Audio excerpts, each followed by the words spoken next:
Rënditja e shenjave të horoskopit që njihen si mëmërimbajtëset, ato shenja që nuk harrojnë lehtë dhe që zemërimin e mbajnë thellë në shpirt për një kohë shumë të gjatë.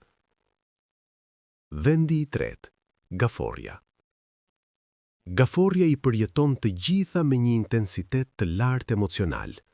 Çdo fjalë që e ka lënduar nuk zhduket kurrë plotësisht nga kujtesa e saj.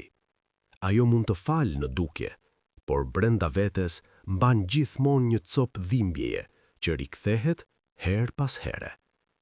Kohëzgjatja e mërisë, nga disa muaj deri në shumë vite. Vendi i dytë, demi. Demi nuk shpërthen. Ai hesht, ai mbyllet dhe e bluan zemërimin ngadalë në qetësi.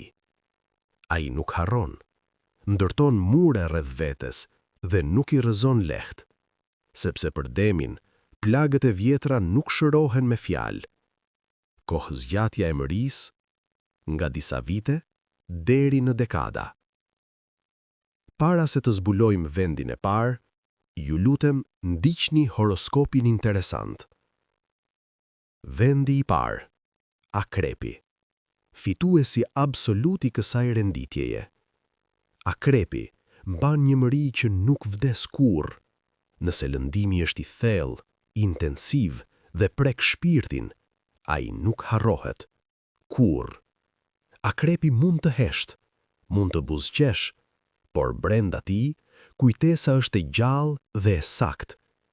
Kohëzgjatja e mërisë, nga 5 vite deri në përjetësi.